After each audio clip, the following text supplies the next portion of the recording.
Welcome back, ladies and gentlemen. For those of you on YouTube and for those of you on iTunes, you get to miss the blunder. It's the second week of the new setup. We don't quite have it down yet. We're getting there. We're getting there. We're getting there. The magic is happening. It's fine, but welcome. It's another Technical Alpha podcast. It is Thursday. This is Thursday, right? It is. Okay. We got that far. It is Thursday, October the 11th, 2018. It's back on a Tuesday. It's another awkward time. That will eventually settle out when we figure out an actual schedule. Our schedule is going to be like. It is going to be earlier in the day, just like today. Just probably even earlier. Yeah. But we're getting there. We're getting there, and hopefully you guys EU friendly streams. Yes, the EU will be able to partake in the live stream anyway. Hopefully once we get that all locked out. The camera's a bit crooked. No, is it? No, it looks. It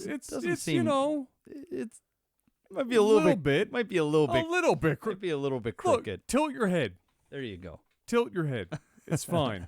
That's fine. Technical Alpha. It's Technical Alpha. The camera tripod does have a little bit of a lean in her. We'll get her sorted out. We had it sorted out last week, and the tripod, when Jeff put the tripod away, didn't touch anything, and then when we set it up, it was even more crooked than it is now. Yeah. So I don't know what to tell you. We'll eventually get it right. Just tilt your head sideways. It'll be fine. It'll be perfectly fine.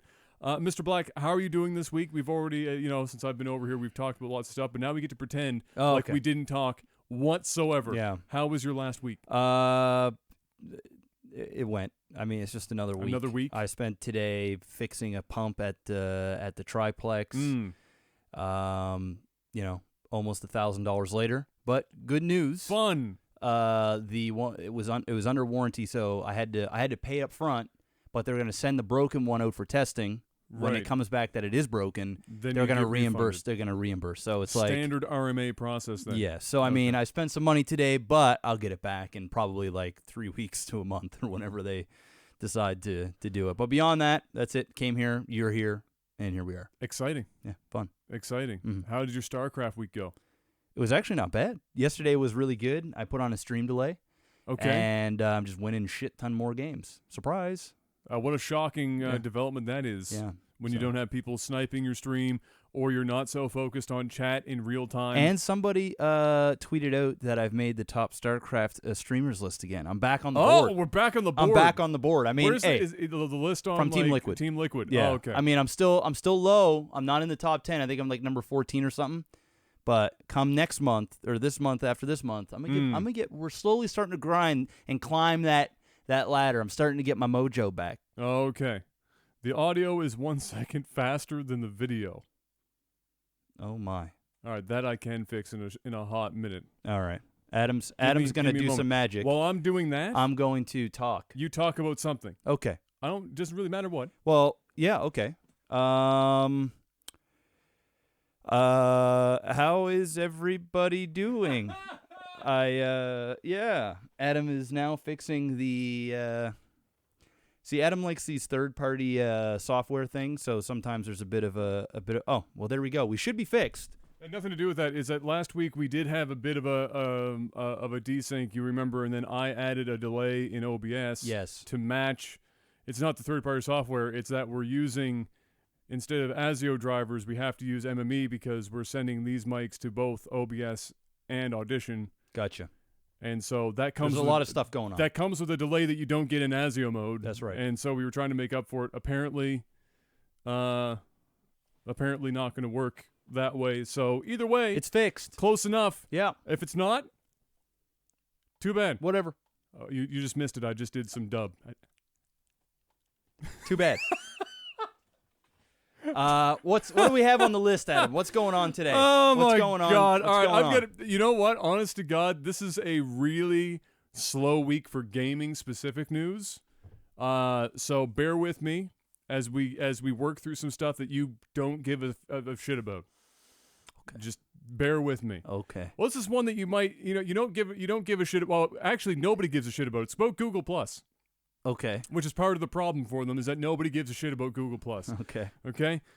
So apparently, remember not long ago, Facebook went through a bit of a rough go when it was discovered that they had a big info leak, like user info leak. Okay, so they were pretty forthright with that. They came out right up. They were like, we don't want to hide this because if we do, it's going to get weird. And then, of course, old Mark, had to sit in front of a bunch of old white people and explain to them how the internet works. And sip water really awkwardly. Yeah, it was a bit weird. So that happened to Google, except Google was like, you know what? Let's not tell anyone for extended periods of time. And then when it comes out, everything will be worse. Oh, okay. So that's what happened with Google+.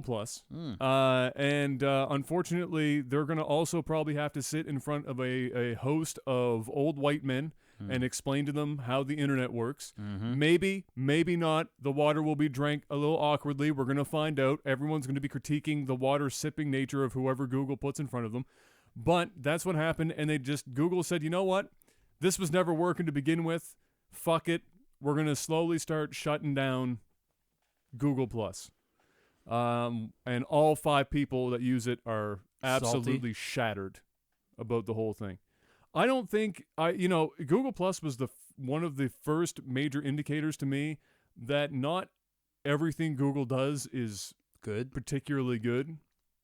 Google Plus is a really shitty social media platform. I feel like an 80-year-old man trying to program a VCR, just trying to navigate to somebody's page on Google Plus. And then when you want me to do something like do a video call or anything with it, it gets even more complicated. It's horrible. It tried to stitch together every Google account you have, which for some reason we can't just make that one. There's going to be like 7. And then they tried to stitch all of that shit together. And you remember for YouTubers, it was a bitch. Oh, yeah. Because they forced you to merge your Google Plus and your YouTube account. I still accidentally sign in. I still accidentally sign in on my Google Plus account. You and get I'm like, and separate? I start uploading. Like I think I'm uploading to my channel, but it's going to my Google Plus YouTube account. Exactly. I'm like, the fuck. Yeah. Yeah, it's garbage. bad. Well, thank God that's leaving. Absolutely garbage. So, yeah, obviously it's not going to happen overnight. If you look now, obviously Google Plus is still a thing, but it's going. They are. It's going to be soon. It's going to be gone. Good. So there's that. So if you're one of those 5 people, my condolences. Maybe you'll find Instagram neato like all the other kids. Windows' latest update in other news of tech industry nonsense that fucks with everyone. And this is just the recent update that both of my computers have, but thankfully I haven't been affected by this yet. From what I've seen, if it does happen, Microsoft keeps building the case for me to go firebomb their fucking headquarters. I swear to God. Me and many other people. It randomly starts deleting user files. Just for no reason. But fuck you. And it's gone. This latest update. Absolute horseshit. And what makes it even more infuriating is because it's Windows 10. They, all of the updates now, you don't really have a choice. You can fuck with the registry to make it so that it doesn't auto-update, but you can never shut your computer down because as soon as you do, the registry re-updates and then it gets I had an update last night. Yeah, you can't stop it. It's no longer, I'm going to wait a month and see how this pans out for other people. It's restart an update, shut down an update. It's you're playing roulette and you don't have a choice. You've got a gun to your head while they're handing you a gun to play Russian roulette, and if you don't play, you're dead anyway. So it's garbage. It's fucking awful. I'm so tired of Microsoft's horseshit with it.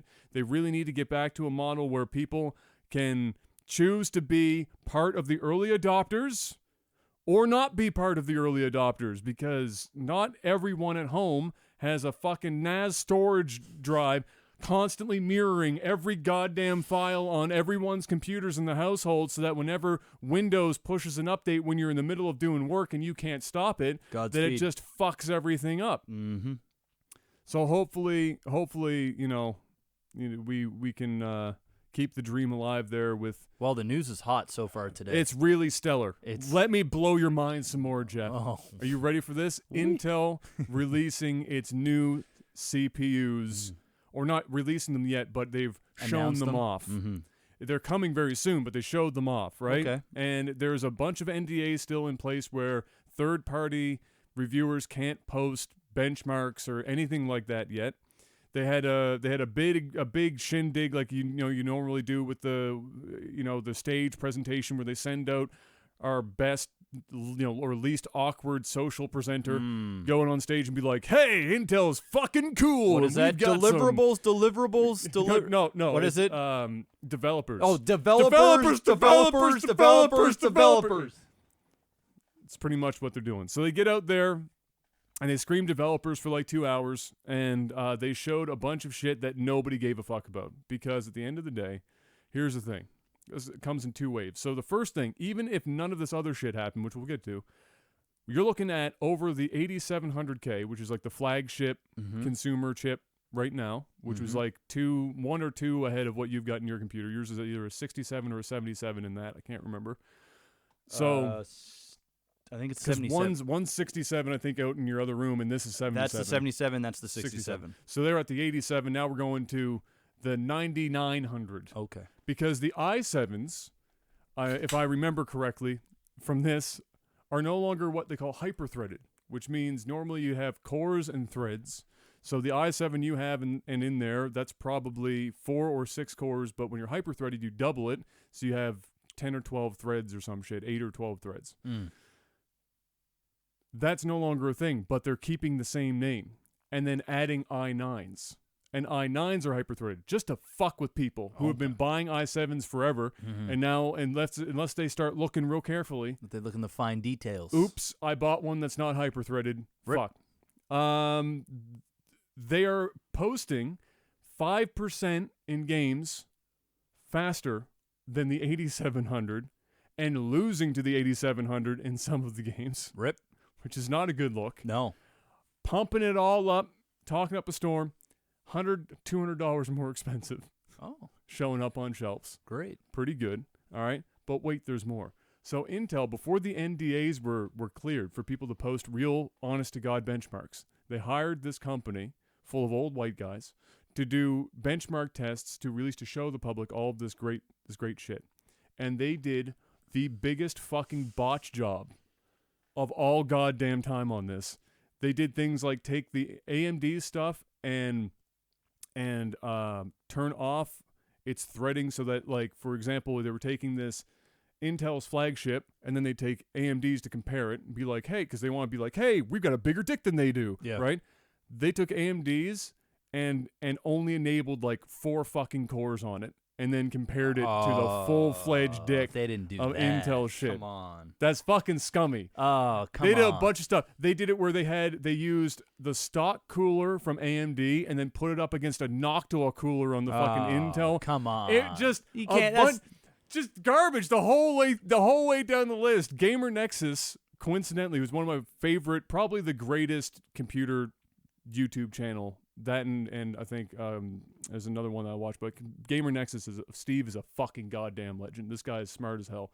He finds out that the company that does this third-party shit is 20 minutes from their studio. Oh boy! And as they're posting the video where they lambasted this fucking place for doing it, he said it's not live yet. We're gonna go show up unannounced, and we're gonna do this fucking interview and grill them on all this shit. And they did it, and they posted this 40 minutes, and they got fucked on.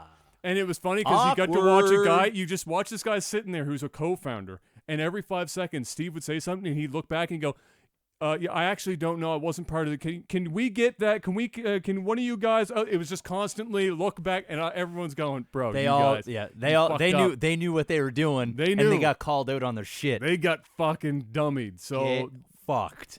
So people were harping on Nvidia for releasing these super expensive graphics cards, but you could at least make a case for why Intel's no performance, literally zero performance gain, more expensive. They pulled an Apple. They hold the NDAs for everyone else back, the third party so they can't people, say shit. Gave it to somebody that they chose and then released it on their stage. Of course.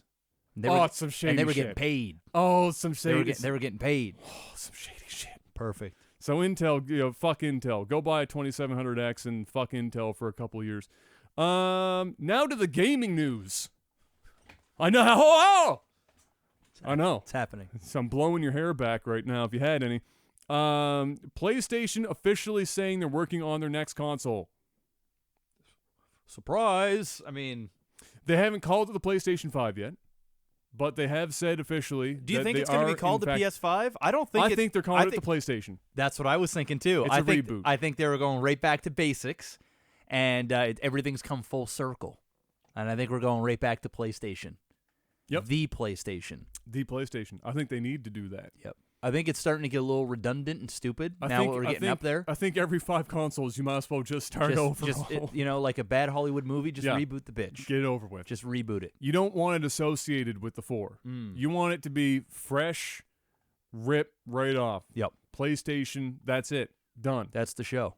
So they have announced that. They haven't. Obviously, there's no times or anything for it. But it does seem to line up with my prediction that there could possibly be late a 2019 release because of the Xbox One X putting some pressure on. Yep.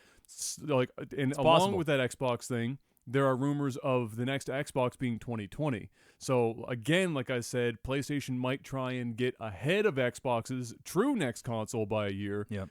Like what has happened in the past, and get ahead of them. Yep. I think that could possibly happen. We'll find out. Or we could have a honest to God November 2020 fucking duel between Xbox and PlayStation. I think if they did that, I think that's really risky for Xbox. I think it's risky for both of them, to be honest with you. Well, even though PlayStation killed them this generation, when you don't want to put no, you don't. But I think also I feel as though Xbox either has to get some crazy exclusivity deal with something, or they need to come out first in order to get no matter even if we forget about how bad the Xbox One is, right? It's come a long way. Like the newest version of Xbox is what we should have gotten when it first came out.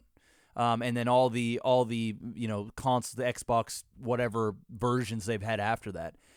But I think if Xbox wants to come out swinging, I don't think it's going to be enough for them to come up against PlayStation, same week launch or same month launch. Yeah. Because I think PlayStation, people are just going to go, well, is it really going to be that much different, right? Yeah. I think they're going to choose with what they're used to playing, opposed to if the Xbox came out first and it looked incredible and people get excited about the next generation console and they're like, fuck, I just want to get in. Even though I don't care about Xbox or I'm over Xbox. You get baited. You get baited in it. You get baited. Hell, I'd get baited. It's the FOMO. I would get FOMO'd the fuck in to buying an Xbox if I knew that I had to wait another 3 months, 6 months before the PlayStation came out, right? So because I'll be honest with you, PlayStation and Xbox, they come out the same month, I'm only buying the PS4 or the PlayStation 5 or the PlayStation or whatever the fuck it's called. You're buying I'm only buying version. PlayStation. Yes. I'm not buying the Xbox. I don't care what the Xbox, I don't care. I'm sold on the PlayStation. So but if you get a year in between. But if I get a year in between, even 6 months, if I got to wait 6 months and everybody's like, fuck, I'm playing the new Call of Duty or the fucking. And it looks so damn good. And it looks so fucking good. Or I'm playing Cyberpunk on this shit and it looks fucking excellent. I got to buy it. Yes, I got to buy it. Even if I got to buy it and then buy the PlayStation down the road and never play the Xbox again. Yep. And now I just got a fucking heavy, expensive paperweight. Paperweight dreams. That's it. Xbox cannot release the same. That'd be stupid. It would be like suicide. It's either that or their dick. Their console's got to be so crazy that they're like, bring it, PlayStation. We don't give a fuck. That's the only way. That's like going up. That's like being the bully in school. He's giving you a hard time. He's just beating your ass every day. You're just sitting in your locker, minding your own business, getting ready to go to French class. You're swapping out your books. And he just shows up at your locker and just stuffs you in it or punches you in the back of the head. You don't see him coming, right? And your girl you're trying to impress is around there and you're just embarrassed as fuck. Oh, God. Right? Talking and then he's like, bitch, wrecked. if you want to do something about it, meet me after school, motherfucker, at 3 o'clock. That's basically what Xbox be saying. You know what, fuckboy? PlayStation, the one that's been crushing me for the last fucking 6 years? Yeah, I'll meet you at the flagpole. You go to the flagpole and he beats the fuck out of you. He just beats the shit out of you. Sure, there's a few people in the background that are like, you know what? You're the man. You got courage, bro. You stood up to your bullies. You're the fucking man, right? That's what the Xbox. Or you could secretly go and get some MMA lessons, some Taekwondo.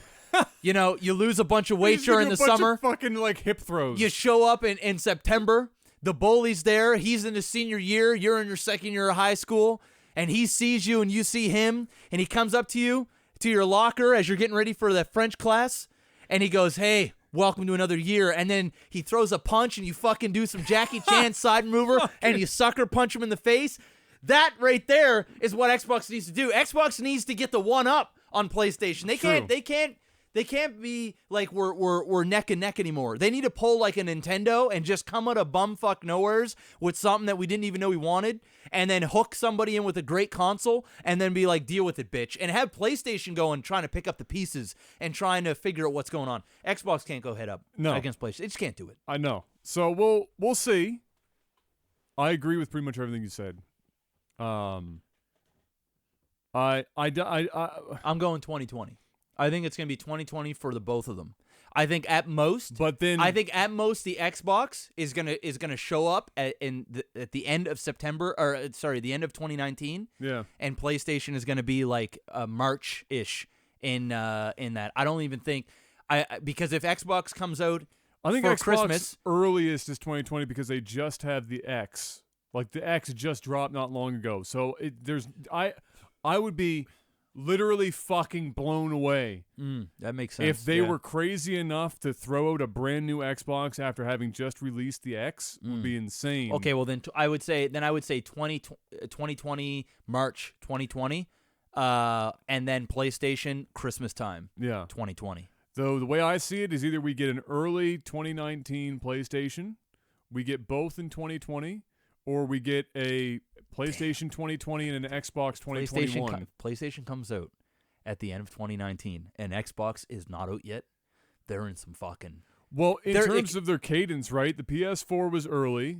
The Xbox One X is the PS4 Pro of the Xbox, right? Yes. So it came out a little later, so it's obviously stronger. Yeah. So now PlayStation on the TikTok, it's PlayStation's time to show up on the dance floor. Yeah. So it could be a bit earlier, and it makes sense for them. Whereas if Microsoft released it, it would be questionable to say the least. All we do know is that I believe AMD won the bid for both consoles for doing the graphics for it. Well, that's good.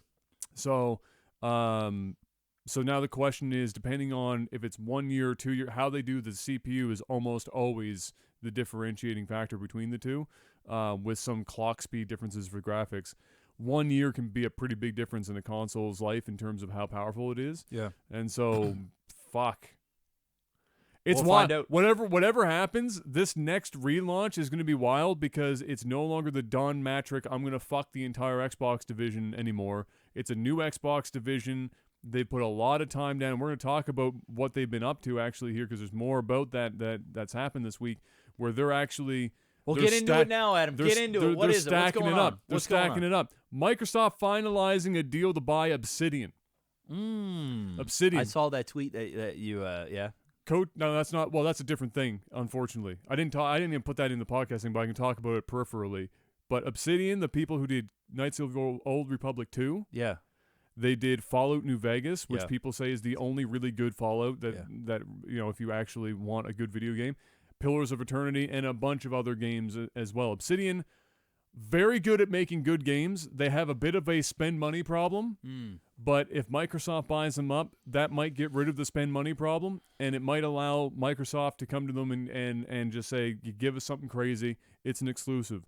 They've had a similar run-in with Microsoft in the past, not long ago, actually. It was like end of last generation kind of deal, where Obsidian had brought a game to Microsoft, said, this is what we're looking at, we're trying to get in, they knew the new console was coming, and Microsoft was pitching them all this wild shit and kept blowing it up as to how much more it could be. They had a playable demo for this game and stuff, and it never came to fruition because the scope just went fucking crazy.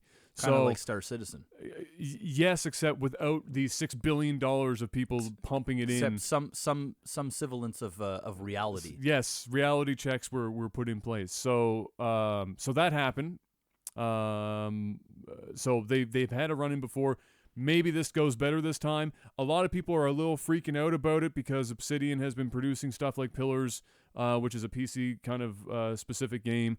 They don't want to see Obsidian get locked up on an Xbox only, but there is also the reality you have to remember is that Xbox division has been putting stuff on PC and Xbox if it's an Xbox exclusive or an in-house studio. Microsoft, right? So so that's what they've been doing. So odds are, if you're going to get both. It might take a little bit of time, but you're going to get both. Yeah. So that happened. Okay. And then in terms of the KOTOR thing, what you're talking about with the tweet is the Aparian game.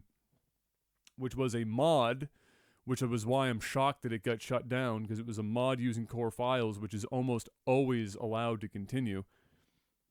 Granted, it was a very heavy-duty mod of bringing KOTOR, the original KOTOR, into Unreal Engine 4, where they had all new modeling, and they had voice actors and shit to add voices to the game above and beyond the original stuff. But otherwise, the game was going to remain pretty much whatever, with some mods to like improve or increase It's going to be a sexy version of the original. Dude, fuck me.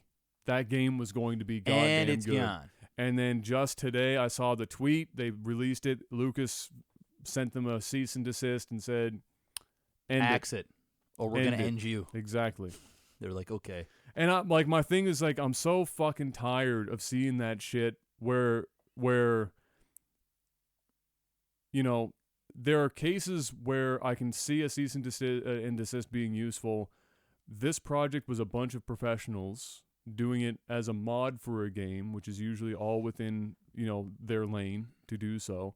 If you're going to shut it down, I get it. Maybe you have the idea that you're going to re-release KOTOR. They don't. That's a pro fucking tip. They don't. Or you're going to do KOTOR 3. Here's another pro tip. They're not.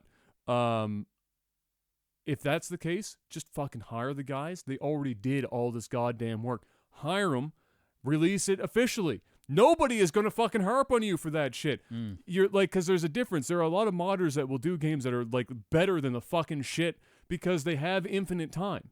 You're looking at people that get to sit down for years to chip away at something with no crunch of the usual corporate fuckery. There's no pressure. So you could watch them come along and go, all right, guys, you have two options, cease and desist, or we're going to pay you to come on, finish this game, but now you have a bit of a timeline that you have to meet to finish it up, and then we talk about releasing it. Yeah. I want that shit to happen. I'm tired of people shutting down these expansive mods. Bethesda is the only one that lets that shit keep going. People are putting Morrowind in the Skyrim engine. They put Oblivion or the Morrowind in the Oblivion engine because Morrowind's the really good fucking Elder Scrolls game. And they don't give a fuck. It's as long as it's a mod and you're not, you know, you're staying in that lane, go nuts. And the stuff that comes out of that modding community, other than the anime titties and the grotesque fucking sex shit that a bunch of weird neckbeards fuck with, is really goddamn good. And they understand that. Why can't other people just get on this fucking train? It pisses me off. Well, I think the main reason why, and in terms for Lucas, I think is two reasons. Number one is Star Wars is already in a weird spot right now. There's a lot of changes going on. There's a lot of pressure. There's a lot of Disney. There's a lot of Disney. There's a lot of angry fans. There's just a lot of shit going on right now, and I think the last thing they want to do is have a community make a game that may change things, may change canon, may confuse consumers, may be confused as official stuff. And just it's something that they're not in control of. And we know that Disney is all about control, right? And sometimes it's great, sometimes that isn't. But obviously they're a very profitable company, and they're huge. I mean, it's Disney. So I can see why. The other thing is the game might actually just be so good that they don't want these people outperforming their own studio. How bad does it look when a modding community, and you know it, someone like you that's like looking forward to this shit and they're like, finally, a fucking game that it should have been. Well, that's what I'm saying. Hire them. Well, the thing is they also probably, number one, is it might not be in the budget, even though it's Disney, right? Fire the bitches you got now fucking up and hire them. That's true. But also, they also might not feel like they want to be strong-armed into doing something where they feel as though anybody that wants to mod their games is a shoo-in to get hired by Disney or having the fans go that's why and pitchforks going, motherfucker, hire these bitches or I hate you even more. But they're already doing that anyway. Yeah, but they're just trying to cut. They're trying to. But that's end why this. I'm saying there are layers to it. Like what I was saying, not every modder out there or group of modders is worthy of what I'm suggesting. I know what you're saying. But if you went and watched the shit and you see it, I believe it. It's an honest to God. It is what everyone has ever wanted for KOTOR, and we're never gonna fucking get. And this is another reason why fuck Disney as hard as humanly possible. Disney has ruined Star Wars for me, not only in the movies, but now they're fucking with my games. It's just pissing me off. Just let me enjoy goddamn Star Wars. To be fair, I feel your frustration, but to be fair, it's their property. I get and it. They can literally. Absolutely. It's like Nintendo. That doesn't whatever. mean I can't hate them for doing the shit. You are more. You can go ahead and hate them all they want. 100%. They are in it to make money. They do whatever they want to make money. They want Kathleen. I like to fuck your childhood with a Cactus Kennedy for as long as humanly possible. I get it. They can do it. It's not going to mean I'm going to sit there and go, oh, well, there it goes. Guess I'm just going to have to bend over and take it. Kathleen, please don't use lubricant. I'd rather take it raw. Like, no, fuck it. I feel fuck you. that shit. You. Fuck Disney. I feel you. Fuck them. I want good Star Wars. We are not getting good Star Wars. We're getting mediocre Star Wars with a budget that makes it shiny. That's what we are getting right now. I agree. Fuck that shit. With the movies, do whatever the fuck you want. But there have been some of the best games in history have been Star Wars games. And until Disney came along, people could complain about the prequels and shit all they want, but we had good-ass Star Wars games. You know what we're getting now? Shitty-ass Star Wars games. They're bad. Garbage. Yep. Battlefront is a joke.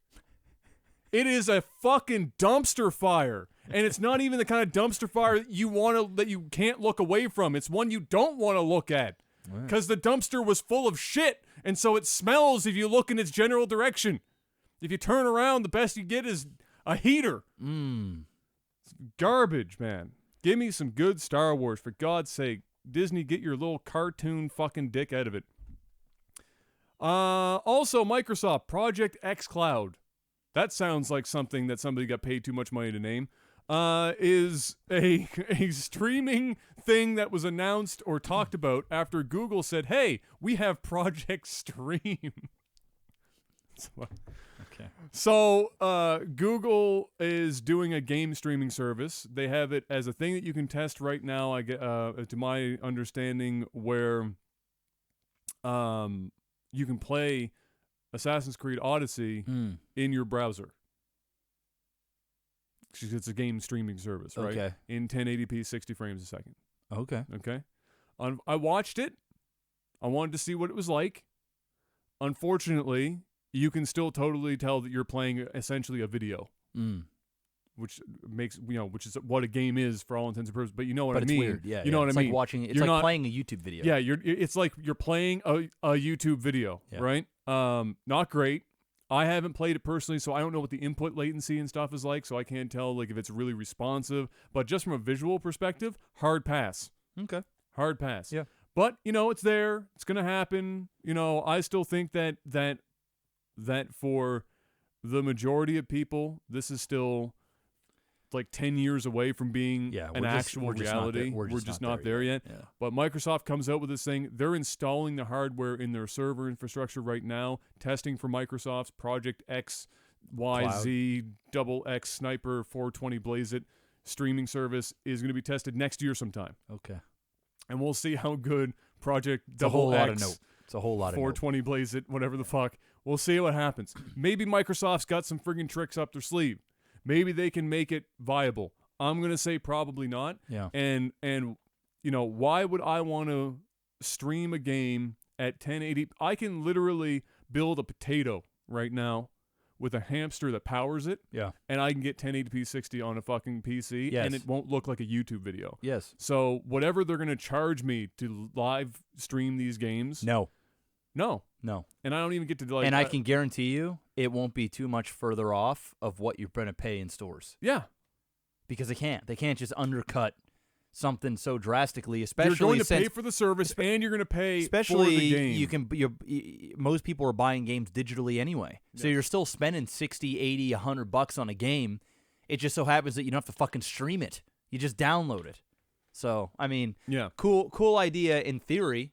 We ain't there yet. We're not there yet. It's coming. They're working on it. Everyone, because streaming is cool. Because the Netflix, everything has to be streamed now. Everything is going to be Netflix. But games are a bit different than just media that you're watching. You're actually interacting with it. Speaking of Netflix, they're I heard through an article, whether it's true or not, grapevine, but I think it is coming from a reputable source. Mm-hmm. Netflix is working on their own series of games Okay. And it's going to be right on your Netflix account. But what's cool is it's supposed to be an interactive game. So they're like escape rooms or like crime CSI type things, where there's different. There is being developed now apparently where you can play a game through your Netflix, like you click like a movie, and inside it's interactive. So you choose how to get out of a room, or you're trying to solve this crime or whatever with your TV remote or whatever. And it's a game on Netflix. Yeah. That's what they're producing. That's what I read. Sounds. You know what that sounds like to me? Not to downplay this, because maybe it turns out to be dope. You know what it sounds like to me? Remember when Blu-ray and HD DVD were duking it out originally? Yeah. And it was who could come up with a crazier feature set? Yeah. And you can still get them now every now and then. It's usually Disney movies again. You'll have like games in the menu that you play. That's what that sounds like to me. But hey, you know what? If it's free and it's coming with my Amazon, I mean, hey, I'll take it. Just give it to me. I'll try it out. I probably won't even try it. Okay. If I'm going to be honest with you, I'll let you tell me. Oh, you know what I just found out? What?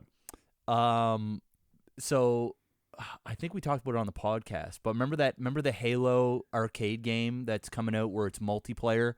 Like there's like this new Halo game that's coming out. I think we talked about it on a podcast where anyway, there's this new big Halo arcade game. Yeah. That you can link up, and it's like a shooter, like almost like a House of the Dead, but Halo version. Okay. There's only like 10 of them made, and South Center Mall's got one. Wait, hold on. There's only like 10 of them in the country or some shit. Hold on. In the middle of Spryfield? Yes, they have got one. What? So I'm thinking we should go down one of these nights. Like we could do like a double date and go bowling, right? Because it's in the bowling alley, and then we can play. We can like record us or something, play in this fucking Halo. It looks dope as fuck though. What? It's this huge like Halo thing, and you sit in on it. It looks dope. What the? Why? How? I don't know, but they put it on their Facebook page. I'm like, what the fuck? They got it. It's like Halo Evolve, some shit. I'm not sure what it's called. Maybe somebody in chat. That's kind of wild. Knows the name of it, but anyway, yeah, they've got like 1 out of 10. That's pretty fucking. You need to buy that off of them, obviously. Dude, it's massive. That fucking thing is like half the size of this wall. That's right. That's all right. Just knock this wall down. Yeah. Take out the bathroom. Yeah, there you go. We'll stick the Halo Done. machine in there. Stick the Halo machine in there. Easy. Fallout 76. We're starting to get a little bit more and more from it because obviously I think it comes out this month, towards the end of the month, like 26 or something like that anyway. And they worked up the nerve, like the young boy at the junior high dance on the wall, trying to get the nerve to work up and go stand behind the girl and awkwardly thrust his pelvis around in an attempt to dance and hope nobody was watching. They finally worked up the courage of Bethesda to show a nuke going off real time in game, and I want to let you know it probably looks like shit. That it looks fucking terrible, dude. It looks. I have the video. You have your laptop. I don't even want to see it. You want to see it. Okay. I don't think you understand the depths of how terrible, dude. So while everybody was celebrating this 76 stuff, and they're like, man, Fallout, I was like the only person in the corner going, this game looks like shit. It looks like when I saw donkey ass. It doesn't know what the fuck it wants to be. I immediately said, this game is going to be fucking... Oh, it's going to be awful. Awful. It's going to be awful. And it won't matter because there's Bethesda fans that are going to pump its tires. I'm attached to the hip to one of those Bethesda fans who's looking forward to it. I'm trying not to rain on her parade. Watch that.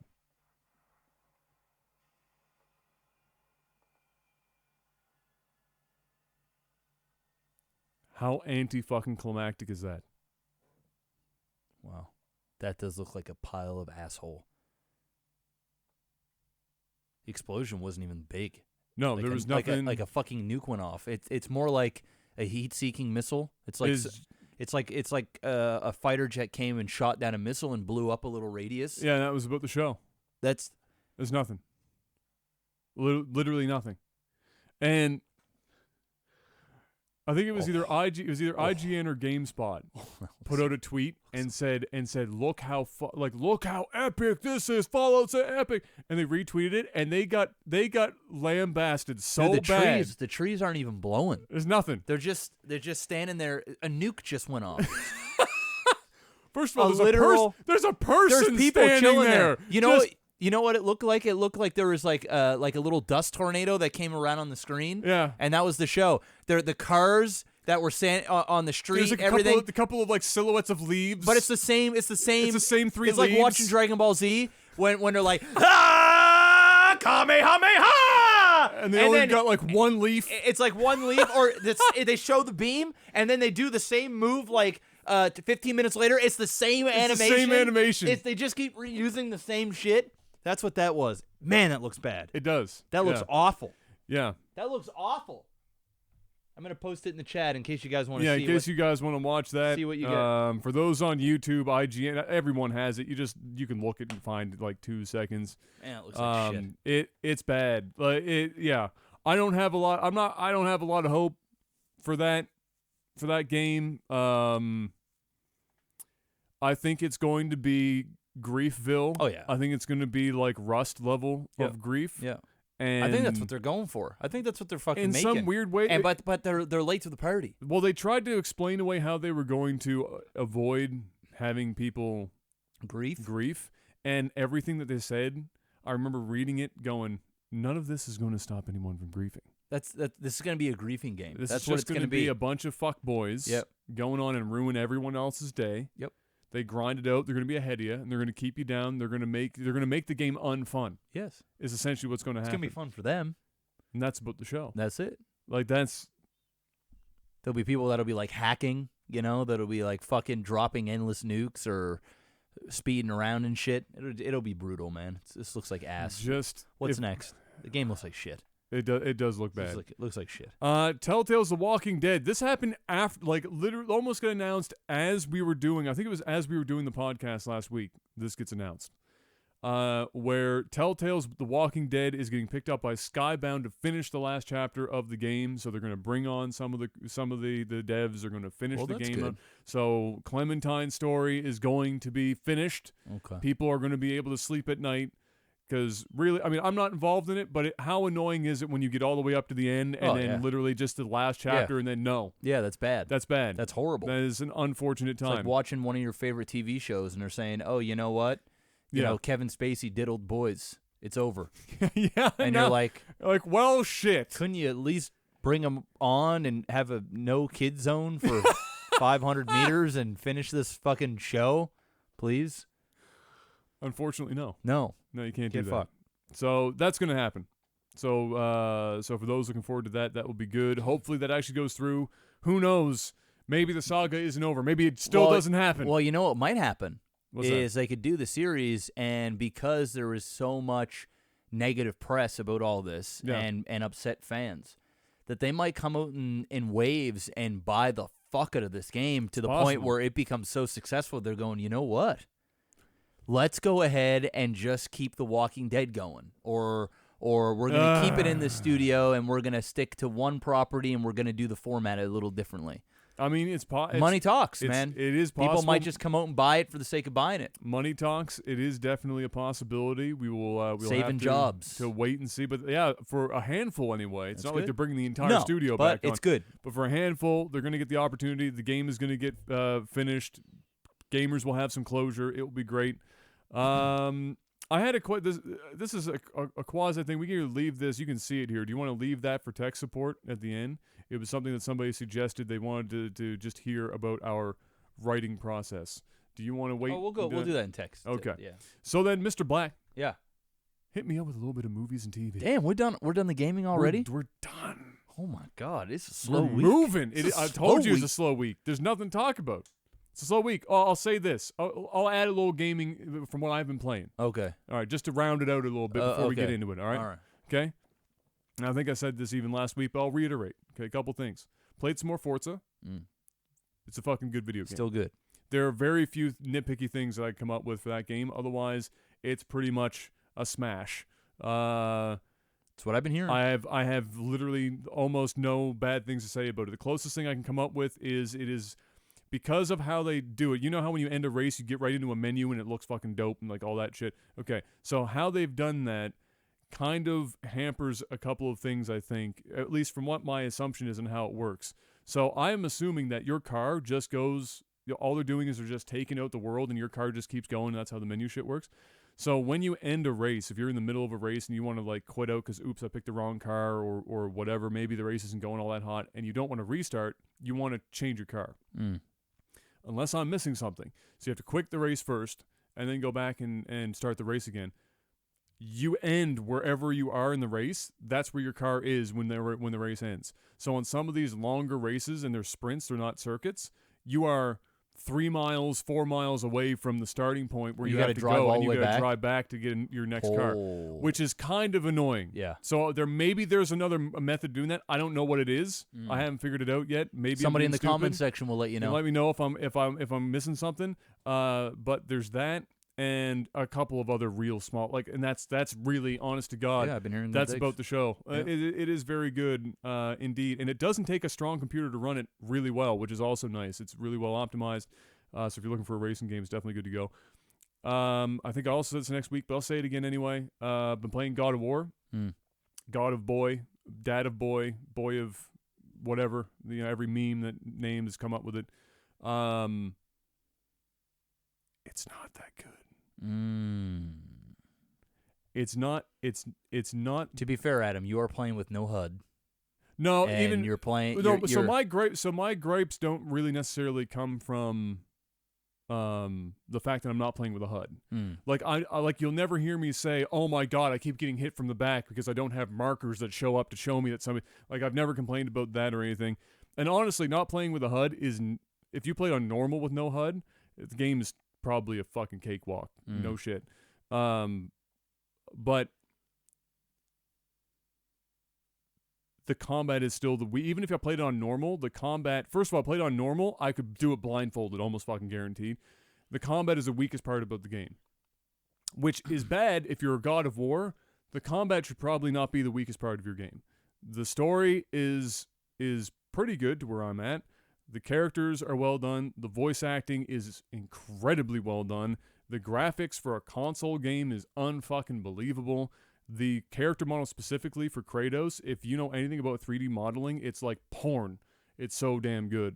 But it's leaning really hard on that. And then the combat, I feel like when people play on normal, it's very flashy.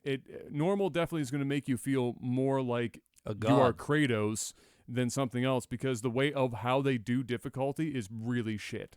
So when you're increasing difficulty, all they're really doing is at the second hardest difficulty is they just increase the levels of the enemies you're coming across. So in the early game, all it does is it makes early game harder, and then eventually it kind of like levels out, and it's the same game at the end. Yeah. So it's not really that much more difficult. And then the hardest difficulty, they just literally do the same methodology, more levels, and then enemies can randomly level up in the middle of a fight. You can interrupt them, but they'll randomly interrupt, and they have so much fucking health. Even at the second highest difficulty, early game, you can sit there for fucking 45 minutes trying to kill a regular ass enemy, and it just keeps going and going and going. The best reason I can say, and probably the most scathing thing I can say about the combat, is that it reminds me of Dark Souls 2, and that's because enemies have the nasty habit of tracking you. They've started their animation. They're holding this big ass weapon where they start in their animation. You've seen it coming. And because you don't have the reflexes of an 85-year-old man, you're already getting the fuck out. But it doesn't matter, because a lot of the moves track you. Yeah. So you'll watch as their the character or the enemy that you're against, their model isn't their body, like they just rotate. They're not moving their legs to meet you. Yeah. You're watching it awkwardly in a robotic, like they're a tank arm, just and follow you and hit you with it. Yeah. So it punishes you for being fast. Yeah. What you want to do is wait until like the last one frame and then And have then a jump. hope Yeah. of doing it, and the hitboxes aren't all that fucking hot. So on either end, like the hitboxes for your attacks are fucking wild, the enemy's hitboxes are fucking wild. So you're rolling the dice, and coincidentally, there's a perk that you can get where if you dodge at the last second, you slow down time, almost like Bayonetta, where if you did it, the time would slow down. It's for like less than a second. It's completely useless. But I did it, and the timing that they want you to do this for, as I have to you gotta assume, be godlike. it's 3 frames Yeah. at most. I've had times where their weapon is shaving me. Like Kratos didn't have a beard left. Fucking just last possible second. No reward. And then other times I dodge and I was like, oh fuck, that's terrible. And all of a sudden the time slows down. And it's very frustrating. So that's my experience with it. Yes, I'm playing with no HUD on the second highest difficulty, but my gripes would exist. Adam's in trying to normal mode recreate too. Dark Souls, and it's just not Dark Souls. No, I don't necessarily want Dark Souls. Like, I mean, I'm comparing it to Dark Souls 2, the shittiest of the Dark Souls. It's the shitty ass fucking Dark Souls game. The only one I didn't finish and I was at the end and I just was like, fuck and this a lot game. of it's because the enemies track your moves and shit. So yeah, that's been my experience with it. It is a absolute graphical, audio, voice acting masterpiece. I might try it out sometime. 100%. All right. But play it on normal mode for God's sake. Trust me, I'm going to. And don't rely on anything but your parry. And even your parry will fuck up. Oh, one last little thing about it. We should have went into the movie news. Yeah, you There fucked we up. go. So the parry, all right, if you're playing on a harder difficulty and enemies have like, I don't know if it's because enemies have a lot of health or whatnot, but this is all, I live stream the whole thing, so I can't just make this shit up. There is a boss, some people know without spoilers, flying spear bro, I'll call him, okay? Your parry will work for one of his attacks specifically in the first, like, I don't know, 2 phases of the fight. And then at one point, when he does the same attack, I can parry.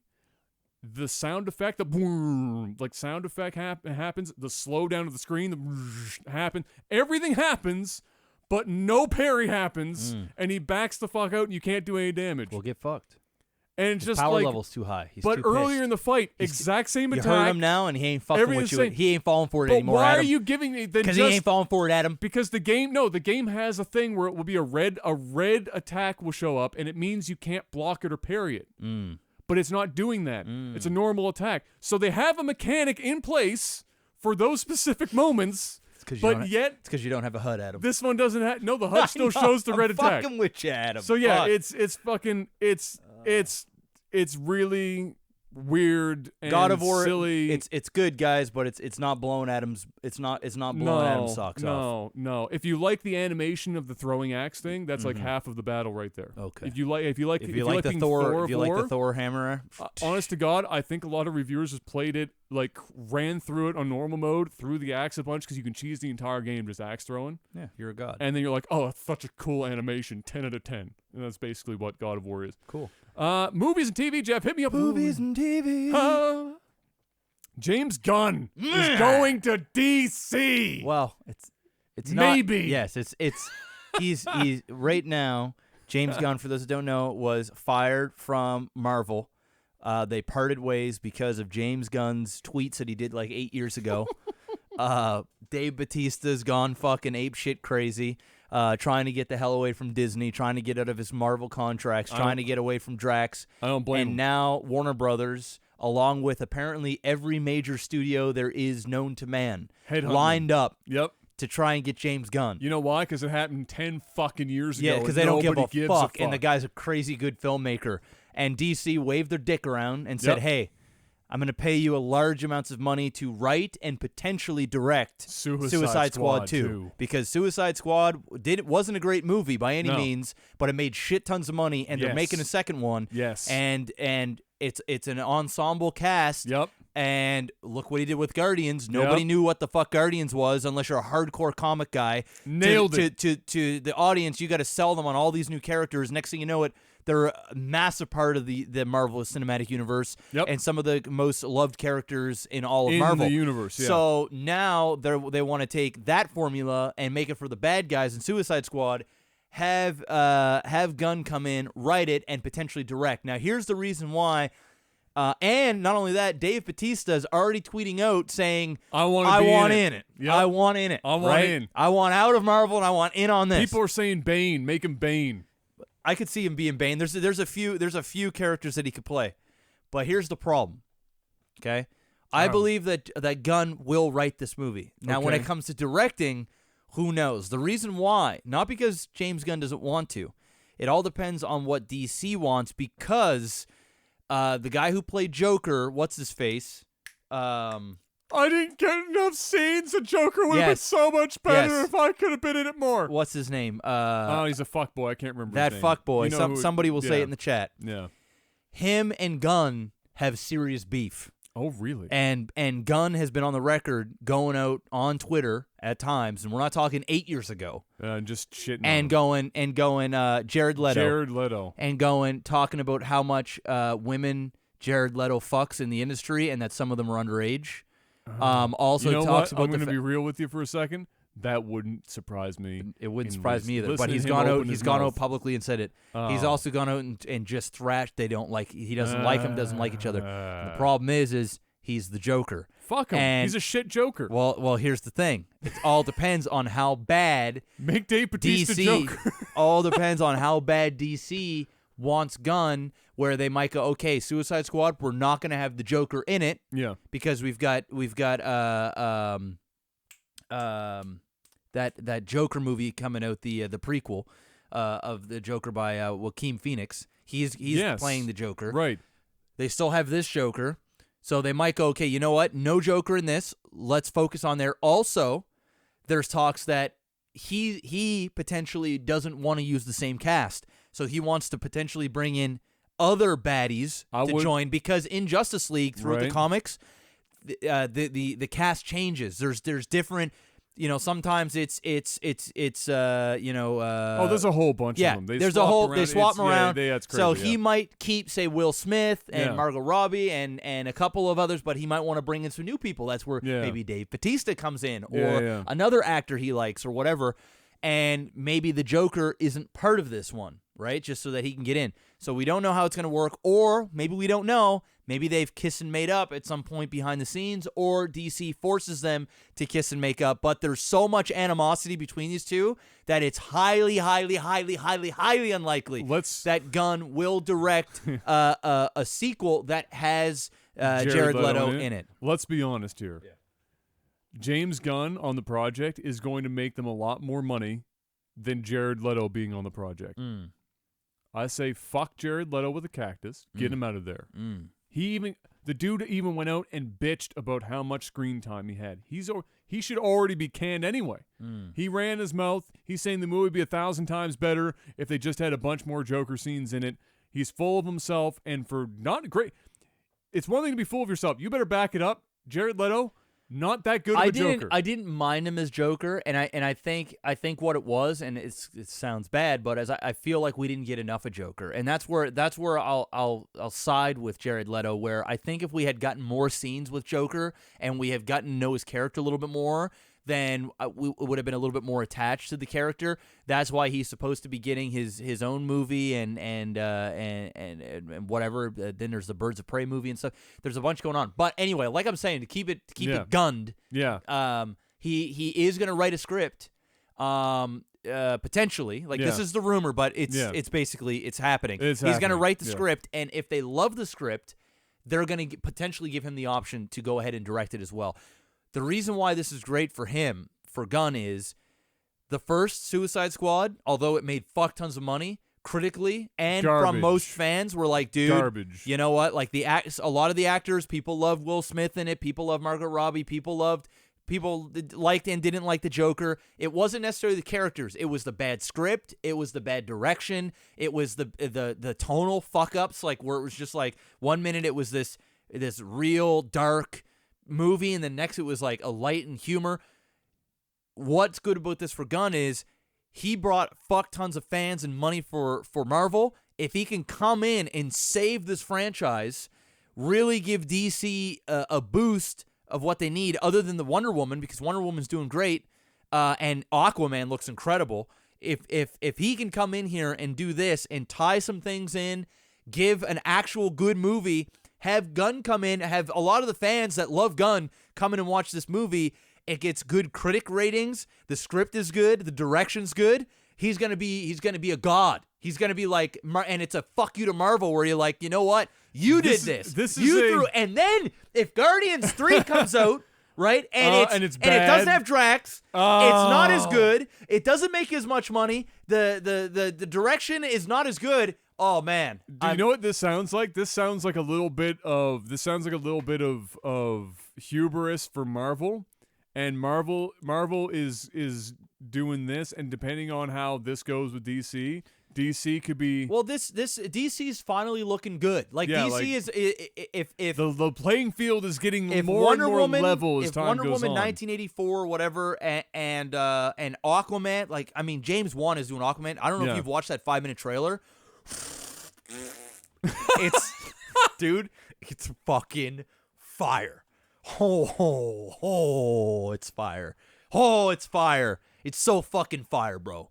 It's Jason Momoa is just. Well, Jason Momoa is a god in general, and James Wan just coming all over the screen. Just the way it looks, man, the way it's filmed. Oh, it's like if you took Fast and the Furious, like good Fast and the Furious, and fucked it, like had a fuck child with like really good Star Trek. And like some fucking the best of Marvel, and you just had an orgy, and then you spewed out this. It looks that fucking good. It looks so good. Soundtracks, everything looks great. If DC, if that movie comes out and smashes out the park, James Wan gets on board with Suicide Squad 2, and it's fucking good, and Wonder Woman continues to be great, DC is on its come up. Yeah. Here's the thing. It's not like Marvel's on a come down. No. Like Marvel's making, I mean, Avengers was incredible. Black Panther's great. They're making shit tons of money. But Marvel's been doing the upswing for so long, and now with this shit going on, it seems like we're now leveling out, and it's giving DC a chance. It's finally there's going to be some competition to meet up. Yeah, like because there's been zero competition forever. DC's been in the gutter for fucking ages. Yeah, and trying to play catch up, awkwardly doing the Suicide Squad thing. Yeah. Nothing really, because they didn't have the time that Marvel did releasing singular movies to build up to those group movies. Yep. And now they're finally awkwardly limping over the finish line, getting there. Yep. And they're gonna have these successes come up, and if they take Gunn off of their hands, Guardians is a big we'll see what happens with Guardians. I think that there's a lot of directors that could direct a Guardians 3. I just think that it's going to lose. Isn't in it? I think it's just going to lose some of that oomph. I think without Gunn doing it, but we'll see what happens. Exciting stuff for DC. Absolutely. Ozark getting a third season. I just put this in here because I didn't even watch season 2 We've been watching it. Season 2 is good, for sure. Leaves a very interesting Season 3 is what I will say about it. Cool. Kayla and I will watch it. We're watching Super right now. Dragon Ball Super. Oh, yes, right. Yeah, you're catching up on that because they released the dub stuff, I guess. Yeah, I think there's 80-something episodes out in English, and we're on episode 67, I think. Okay. So we're trucking along, man. It's the best. It's some of the best Dragon Ball I've ever watched. It's really there's like no filler, like it's minimal filler. It isn't like 3 episodes of powering up in one beam. I'm like, it puts a smile to my face that like when they're getting ready to fight somebody or when there's some bullshit going down. You know you're not going to have to wait. You don't have to wait, and they get right into it. Yeah. Like there's none of this like it's just like it's almost like they know that like all right we can't do what we did 20 years ago. Let's just make it happen. So I'm loving Dragon Ball Super, man. It's so fucking good, and apparently it just gets so much better. There's I think close to 200 episodes or some shit. Oh my god! And I'm like halfway through the series, if that. And I didn't think they were going to run fire. Super so long. I thought Super was going to be kind of left to its devices to it's just not like be GT where it's like 51 episodes. This is like some real fucking dude. I thought it was going to I knew it was going to not be short, but I didn't think it was going to be 200 fucking, episodes. Somebody in chat might know how many it is. I don't think it's quite 200, but it's deep into the hundreds. Yeah. Yeah. I thought it was going to like level out around 100 to 120 episodes or some shit. I didn't think they were going to run, that wild with it, but they did. Oh man, it's good. Speaking of running wild with it, Rambo 5 officially gets its title. Last Blood. Not even interested. Get the joke? Yeah, I get it. First blood, now it's the last one. I get it. That's because it's very possible that Sylvester Stallone dies on the set during this. I thought you were going to say dies in the movie, but no, dies in the set. Well, actually, both of those could happen. Yeah, he's going to go to hero. Yeah, for sure. So this is, at worst, or I guess at best, it's his last Rambo movie. Maybe Rambo in 10 more years somebody else takes up and tries to reboot Rambo. I don't fucking know, but this is definitely his last hurrah because he's same with 73 Creed, right? years old. Creed's the last run. I think he's gonna be the last one here. He's wrapping up. I think it's finally time for Sylvester Stallone to retire a bit. Maybe just do directing instead of being in movies. Get and off just, the juice. Get off the juice. Try and not have a heart attack. You know what? At this point, I think if he gets off the juice, he's probably gonna die. Okay. It's like the juice is sustaining him. Yeah, now. it's like my old fish. If I clean the tank, he's gonna die. The fish will die. Yeah, you better off just leaving it dirty. The body's too It'll used go to into it shock. now. It'll be like, Exactly. what the fuck is this? Yeah. It's too clean now. It's way too clean. Body would not be able to handle it. Needs more horse tranquilizers. So that's a thing. And then one of the bigger things to come up that I saw was The Rock casting himself, because it's a $7 production, as John Henry. I saw that. A collaborative work with Wheeler, doing a Netflix production for that specifically. And I have here because it kind of goes in tandem with everything in 2018. People are crying about him not being black enough to be John Henry. It's whatever. Half black is not enough, Jeff. It's whatever. You need to be at least 2 to 3 times black. Fuck, I just saw something as well about a Barack Obama movie that's coming out, and Barack got casted, and people were like, "What the fuck? Who got that?" Oh, Will Smith. Will Smith got Will Barack Smith Obama. got Barack Obama. I saw that, yeah. And people were like, "That's not." People complained about that. Yeah, people were like, "That's not a good Barack Obama." And then they were given a couple of other options, and there was one other actor that I could see that would crush Barack Obama. Not saying Will Smith. I mean, Will Smith's a great actor. Will Smith he's gonna pull, really good at doing bioflicks. He's gonna pull it off, right? Yeah. But I personally would have liked somebody other than Will Smith, just because he's a bit too recognizable. It's Will Smith, yeah, right, playing Barack Obama. It's one thing for Will Smith to play, Muhammad Ali. It's another thing for him to play Barack Obama, who is, it's Barack Obama, a few years removed from being the president of the United States. It's still fresh, right? It's not like like Nelson Mandela or some shit. Yeah, exactly. Where it's like there's enough time. It's not Malcolm X or Martin Luther King. Yeah, this is where you're like, okay, 50 years from now we could have this conversation, but exactly. But right now it's a little, he's still living and breathing, and he only left office a couple of years ago. So. Yes. I get it, but the whole John Henry not black enough. Yeah, that's stupid. That's such a tired fucking argument. That's stupid. Like The Rock. Now The Rock is a little big. Well, John Henry is. Was he that big? That John Henry is like folklore legend big. Yes, huge. Okay, let me see. Absolutely huge. Okay. The only guy that people would probably say that if he was still alive to do John Henry would be, who's the guy who did Green Mile? Michael Clark Duncan. Oh, that's right. Okay. Yeah. Oh shit. Okay, I'm looking at a picture. He is huge. Yeah. Okay, this makes sense. Yes, they did a short. I think what you're looking at is this cartoon short they did for John Henry. Okay. Yeah. Yeah. No, he is. Yeah, I can see this. Yes. I can see this. And The Rock was saying how when he was younger, his dad would always sing that song to him, and the John Henry thing, and so he's always wanted to be able to do this thing, and now here we are, and Rock fits the bill. Oh yeah. He's black enough. He's a big ass. He's a big ass man. He's and I mean, what do they want? Somebody purple? Yeah, I mean, like The Rock they want Michael Clark Duncan to come back from the dead and take up the role. That's what they really want. Because in the Green Mile, for all intents and purposes, Michael Clark Duncan was playing John Henry. Dude, if I were to take a look at this specific photo I'm looking at right now, and I were to go, okay, because when I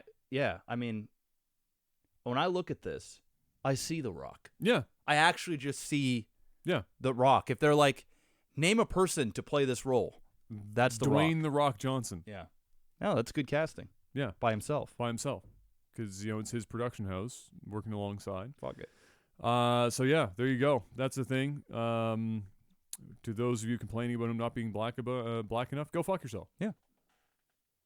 And anyway, I'll let you choose which way you do it. I don't really care. Just, Go fuck yourself. gently, maybe you like choking a little bit, you're in defeat. I don't really care. You do whatever you need to do. Go fuck yourself. That's all I've got for TVs and movies. Do you have anything else? No, that's it. That's all the exciting shit that's been going on. We're apparently getting a teaser trailer for Aladdin here soon. Will Smith put out like a little poster on his thing. I think we were supposed to get something today. So, but beyond that, nothing else going on. Did you post up a thing for questions? I did indeed. I have to log in real quick, and then we will be in business. Cool. While we have everybody's attention, if you guys are enjoying the podcast, you're watching us on YouTube, make sure to hit that like button, leave a comment. Helps out a great deal. And if you want to take it a step further, you can always go to our Patreon and support there. A lot of the perks are going to be changed very soon, actually, because we're getting low on StarCraft content, and we're going to be bringing back When Cheese Fails, NovaWar Says, Normal Ass Normal Game, along with the podcast, and we're going to be merging the Patreon Technical Alpha and LAGTV. You also notice that there's some new branding for LAGTV. So if you're watching on YouTube or you go to our Facebook page, it looks pretty fire. Looks pretty fire. You'll see different branding on our Patreon account as well. So go check out all that stuff. Well, Patreon hasn't received the branding yet. Not yet, but it's coming. It is coming. Yeah, it's coming. It is coming. I'm just doing the two-step. Also, if you're wondering why we're streaming so early, Adam has to come over to my house now, and now that we're going to be changing the Patreon tiers and doing StarCraft content, we need to get together earlier in the day. So we're going to start doing the podcast early in the afternoon, probably around 2 p.m. Eastern, and then that'll last a couple hours, and that way we'll stop around 5, and then Adam and I will be able to record StarCraft for a couple hours if need be, or doing retro verses or whatever. And then Adam can do all the editing and everything that needs to be done at my house, and then the content is done for the week. So basically, and Adam and I will have our evenings. He might be out of here at like 7 o'clock or something. Yeah, exactly. Opposed to us doing the podcast until midnight. So we'll be able to either stream ourselves on our own channels at night, or just kind of take the night to relax and get ready for a regular day the next day. Absolutely. And it'll allow people in Europe to actually watch our podcast, because our normal times is like 5 a.m. their time. Yeah, it's just not possible. So if we can back that up, it'll be 7 o'clock for them. It'll be lunchtime or just before lunchtime for the West Coast. That's right. And so it'll be a nice little mix up. Yep. Nice little mix up.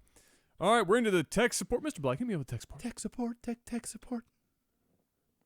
Let's go with the first question we had that we didn't get to, that was on the regular list. I think it was Iron Prater that sent that question in, and it was about the writing process. Since we're both doing, you're obviously further into yours than I am mine, but what our writing process is like. Little shameless plug right now.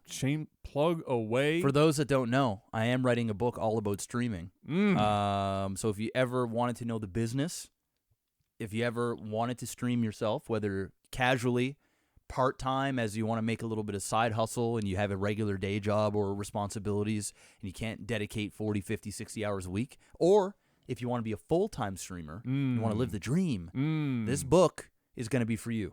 I'm going to tell you right now, you'll be able to read it via Kindle, so ebook, audiobook. I'm going to be recording my own audiobook, which will be very, very good. And then also paperback if you want to have a physical copy to put on your shelf, if you actually are one of the 7 people that actually still read books, I guess, at our age. Because millennials are not big book readers.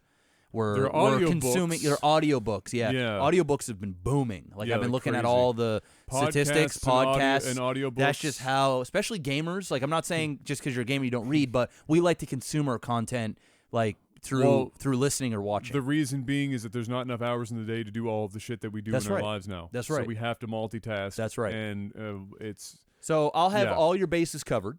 Yep. It goes in depth, talks about all kinds of shit, and I won't get into it in this podcast. But what you can do is, if you're interested in pre-ordering the book or you want to know updates, because right now I'm about 95% done writing. The website is being it's not fully, but it's being really developed this weekend, but it's already up and running. So you can go to thegrind.gg. That is thegrind.gg right now, whether you listen to the podcast, via iTunes, YouTube, Twitch, and sign up. When you go there, there's a newsletter. You can put in your email. I won't spam you. I'm not sharing it with anybody.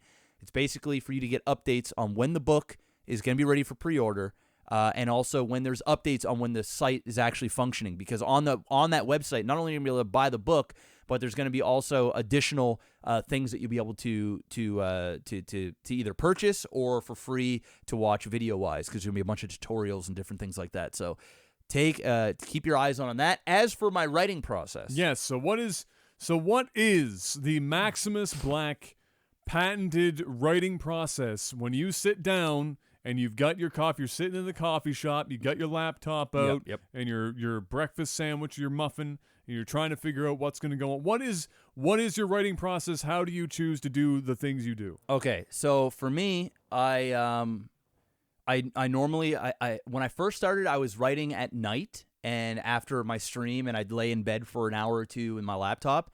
I found that I couldn't get much done because Kayla isn't working anymore, so she's just floating around unless she's painting or whatever. She's just there. It's I don't want to say it's annoying, but it's distracting.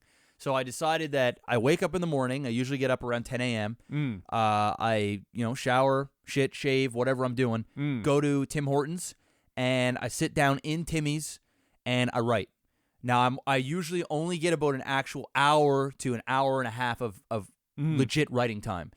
So what I'll do is I'll sit down on my phone. I've got my headphones hooked up, and I just listen to soft piano music. There's like this 24-hour piano playlist that goes on YouTube. I just tune into that. It's nice and soft. It drains out the background noise in Timmy's. And I only have my spell checker up because I'm a horrible speller. So I have spell checker up, and I have my Microsoft Word, and I just go. I just write. I don't go on Facebook. I'm not texting. I shut it all off. I'm not. If somebody beeps me on my phone, I don't even look at it because it's distracting. And next thing you know, you're looking on Twitter. Yeah. You're whatever. 5 minutes here. 7 minutes and there. next thing you know, you can't stay focused. You can't get in that groove. So for me, in an hour, I can write anywhere from 1,200 words to 2,500 words. It just depends on how creative my juices are going, or like how in the zone Depends I am. on the topic too. And the topic. Sometimes you already know exactly how Exactly. you want to talk about a topic, Exactly. and so it just flows out of you. Other times you only have bits and pieces, and then it takes you longer to connect the dots. Yes, exactly. When you're writing. And what really helped me out for this book is before I even started writing, I did an outline. So at the time, I only had 6 chapters. Like that was what I envisioned. And I wrote down what each chapter was. So, I had a Dirty Esports Money chapter, all about making money, how to make more money. And then I had a transitional chapter, where it's literally called transitions, where you're trying to make the transition from casual to part-time, from part-time to full-time, transitioning from games you play. So, say, for example, I play StarCraft full-time. Man, it is awfully scary changing your main game because you're going to piss off your audience that only want to see you play StarCraft. You're going to get potentially lower viewership. So how do you deal with that mentally? And the best ways to make those transitions. Do you just go cold turkey and say, wake up one morning and say, I'm done with StarCraft? Or do you start playing StarCraft all day, and then the last few hours you punch in the new game and you start to warm up your audience to that? So there's an entire chapter about transitions. And the transitions, not just the video games, it's about life as well, like just transitioning into what you normally do to being consistent, staying focused on your thing. So I did the outline. I didn't go into those crazy details, but I would say transitions, switching games, part-time to full-time. How much money do you need to save in the bank to have that buffer before you jump in full-time, because it's scary. It might not work out, right? And I would do an outline for each chapter and just do little bullet points. So that way, now when I'm writing and I'm at the coffee shop and I'm starting a new chapter, I look at my outline and then I go, okay, this one is all about networking. And I put little tiny bullet points, but then now I get into the nitty. So now I know, okay, this is all about networking, and I know where my mind is there. I'm not thinking about other things. It's all about networking, and I know what I'm talking. I have the points, and then I just write. And that's how I do it. And I found the outline really fucking helped, because if I didn't have an outline, I'd have a blank piece of paper and no direction on what I was going to write that day, or what I was even going to write about within that chapter. And then as things going and as I'm writing, I'm going, oh shit, I just thought of this, and then I'll write that down on my outline for another chapter. It's like something will pop up, and like I could do a whole chapter on the health of a streamer. You know, what it takes mentally, physically. You know, the psychological things that go along with losing viewers or losing subs or dealing with trolls and haters and different things like that. So then I would go, okay, I need that, and I wouldn't sit there and I wouldn't write about it then. I would just put it on that, and then now when I get to it for that chapter, I'll know what to write about. So that's how I do it, and it's only about an hour, and I cut myself off after like an hour and a half tops. I'm not the type of guy that'll sit down there for 5 hours and just fucking go. Some people, that might be good for them. But for me, I find my best writing comes out and I'm more focused at a certain point, and then I just cut it off. Even if I feel like I can keep going, I'm going, you know what, Jeff, don't burn yourself out. You're doing this every day or 5 days a week. Just pick it up tomorrow. And then when you're fresh. And that's how I do it. So, it's rare I get past about 2,500 words in a day, because even though I could write for 3 or 4 hours, I don't bother. Because I have so much stuff on the go, and I just don't want to burn out, because it's a fucking marathon. Writing a book is a marathon. And if you're self-publishing, writing a book is like the easiest part. Then you got to figure out all of the other shit with it, even getting ISBNs, the little barcodes in the back. I found out that the government gives them to you for free, but you got to sign up on the government website, and then it takes like up to 7 business days for them to approve your account, and then you can get different barcodes for each type of book you have. So one for audiobook, one for softcover, one for ebook. And then you got to like go on the internet and plug that in somewhere, and then you'll actually get the barcode, because normally they just give you a number. And then you got to sync those up. So you got to learn how to do all this shit. Nobody's there to tell you. So you go on YouTube and you're searching up all this other stuff, and then you got to look for editors, you got to look for covers, then you got to work with people, work with your website. It's like this big time-consuming fuckery. But in terms of the writing process, just stick to its schedule, stick to it. It's kind of like streaming, right? It's like, if you don't have a schedule, then just make sure you're streaming and be on. Like, don't like get in your head too much. The analysis paralysis that I was reading Adam a couple couple of things from my book, and I talk about that, where you're over analyzing shit and you're just thinking about it too much. If you're writing, just fucking write. Just write. And I'm telling you, it'll come to, even if you got to delete a lot of it, just fucking write, and you'll be surprised on how much you'll get done. Yeah. So I guess that's your entire process. That's my entire process. So, and I'm a newbie, so take it with a grain of salt. And we're writing different things too. So Jeff's writing a non, you call, I guess this is nonfiction. Really, you're writing I'm writing nonfiction. It's like a how-to guide. It's a how-to / really. Biography. It's like a mix, like an autobiography or.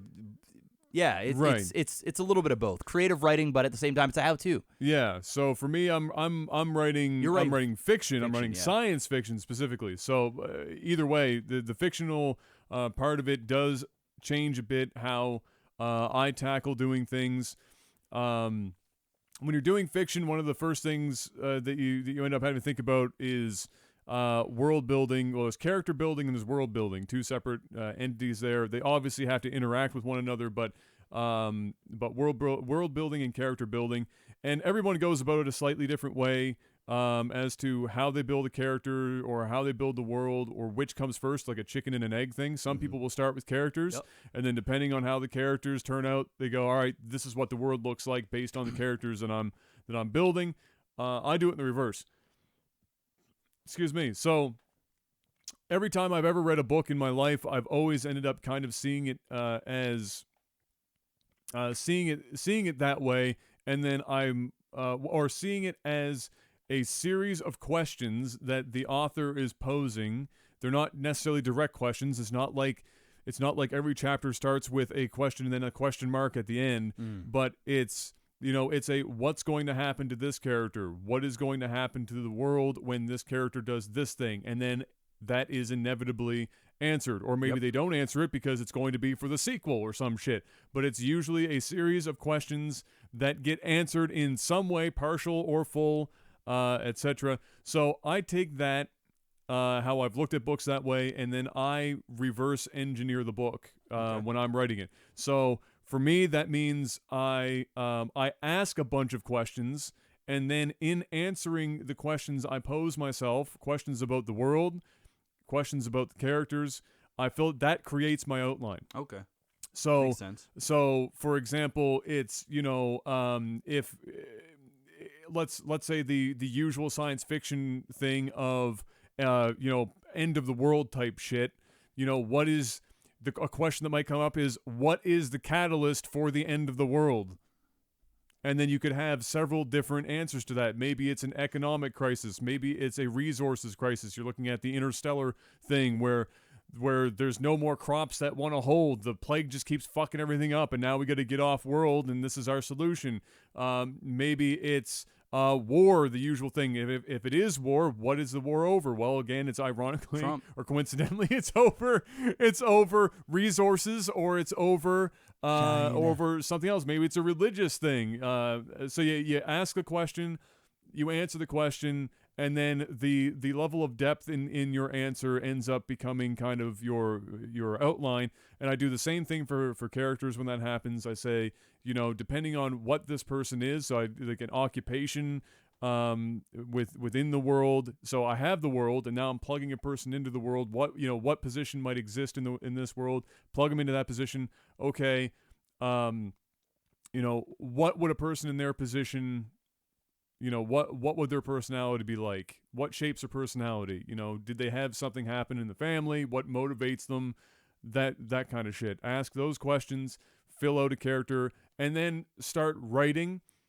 I'm definitely the type of person that an outline helps, but at some point it hinders because I'm too detail oriented. Oh, yeah. And I will spend too much analysis paralysis. Yeah. I'll spend too much time creating an outline and never actually writing. Yeah. So I have to stop myself, which is why I'm reverse engineering. So I start from the top, I macro it in macro level instead of starting down bottom, or I'd never fucking get anywhere. If I was just doing all the small details starting first, like writing characters and then trying to build a world on top of them, I would tread water for fucking months. I think that's also what the type of book that you're writing too is different than nonfiction, because if it's nonfiction, then there's only so much detail without actually writing, right? An outline, like for what you're doing, an outline is very helpful because you want to hit certain topics and stuff. But when an outline is still very helpful in fictional stuff, it's just you have to be careful not to turn the entire book into an outline and actually start writing. Yeah. So that's how I do it. I reverse engineer it. I ask a bunch of questions. I answer them as best I can in a kind of high level or like a macro level, and then write from there. And I'll let myself, when I'm writing, I'll just let shit change. I won't, if I'm writing something and it gives me an idea similar to what you had, maybe I write it down, or maybe I just axe everything I've just written and I'll start over again and not care, as long as I'm not going back and changing my outline. So if I stay within my lane, I'm okay with rewriting shit. I would rather just kind of let my brain go and go and go and go, and then look at it and go, and then start cutting stuff out and swapping things around. Maybe the order needs to change. But that's pretty much how my writing process is it's reverse engineering. Some people start at the beginning and work towards the end. Yeah. Some people, it's all preference. It really, whatever helps you be more productive, you just go ahead and do it. The most important thing is you just got to put pen to paper. You have to start and something. You have to fucking write. You just got to do it. So, like, some people start in the middle of a book. Yep. And then they'll go. Some people start at the very end. They start at the end. They know an ending. Yeah.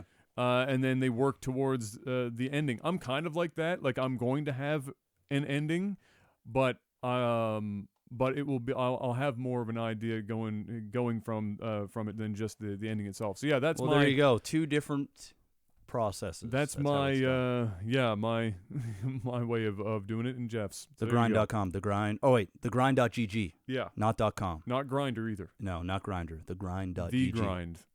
Yeah, which wasn't a cheap domain to buy, by the way. No, it's a short. That's a short. It wasn't cheap. Short. Yeah. Probably $1,000 deep on that bad boy. Yeah, not that high, but it was still not cheap. Few hundred. Well, .gg isn't too bad yet. It'll get there. I want to get on that .ninja. Oh, said nobody ever. All right, so let's get into some of these questions that we had here from before in our tech support segment. Let's see if we can find something here.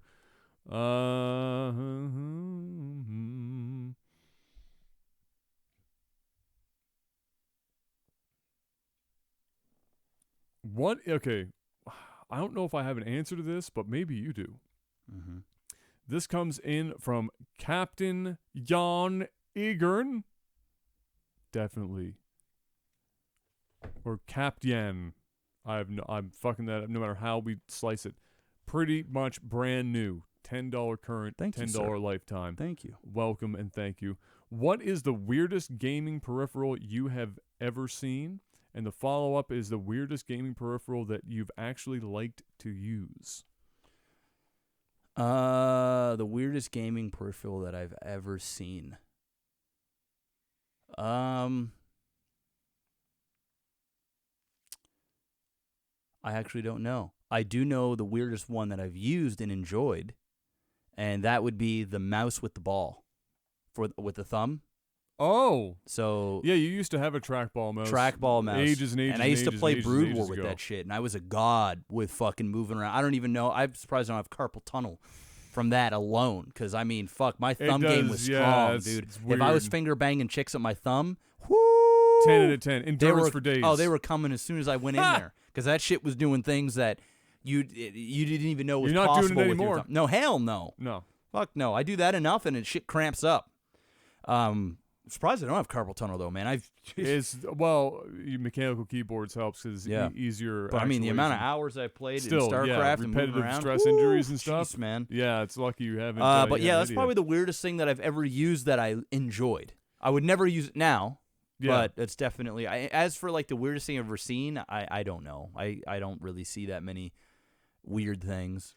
Well, I mean, Japan. They've got a pocket pussy device peripheral thing for enjoying those anime games with the sex games. Oh yes. So that's okay, I guess. And I've seen gifs of like, and it's so awkward because you're watching a dude in a VR headset and he's got his thing and he's like, and it's really fucking weird. Mm-hmm. Like Japan needs, the entire country needs a psychiatrist.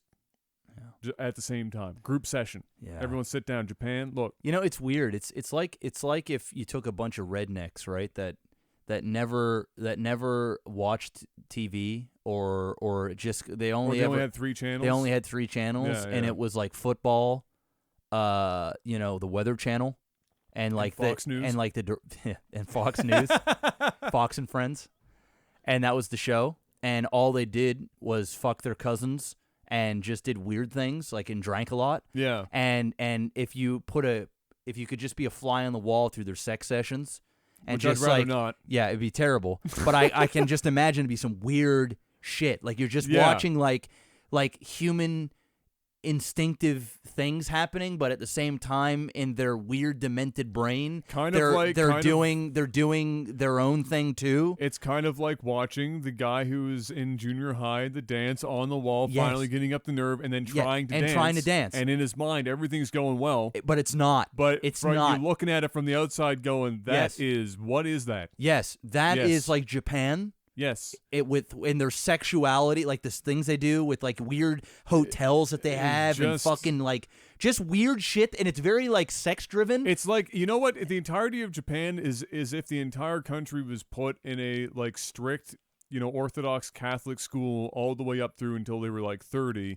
and then like sexual repression galore. Yes, and then said have fun. And then set them out into a world where everything was an awkward mix of we need to blur out genitals, but we can also have like these weird cuddle maid cafes where you can spoon with some random chick for like weird 2 hours. It's weird like, shit, dude. Just like the blur out. I can honestly say like I've watched a lot of porn in my life, and I skip all of the blurry shit. Like if I'm feeling for some Japanese flavor, I have to like go to amateur Japanese because any of the or American there you go. It's like American Chinese food, right? It's like fuck, it ain't real Chinese food, but it suffice for what I need it for. But it's weird because all you see is like a blur and bush. It's like none of them shave. It's just No. like it's like fucking bush, and the pubes are well, like longer than I'm fucking. not gonna hate on him for the no shade thing because that's just a whatever. That's like a if they're Yeah, into but that it's blurred shit, and it's all you see is bush. it's a little weird. And the yeah, thing is, if it it's- wasn't yeah. blurred, their penises are so small that the fucking the hair is like longer than their penises, which is weird. So when the guy is getting dome, she's blowing pubes like it's and the full length of the pube. It's like pubes are all in their mouth and shit. It's just terrible. It's like Jesus, man. Like at least shave it down a bit so your penis doesn't look 3 inches. Oh. You know, like fuck. It's terrible. And like when they're thrusting, there's no thrust. It's like watching rabbits fuck, or like frogs fuck. They're just on each other and there's some small humping. You know, you watch any other type of porn and they gotta like there's like fucking long movements because there's dick there, and it's weird, man. It's I got weird. the fucking hiccups now. It's fucking weird. Son of a bitch.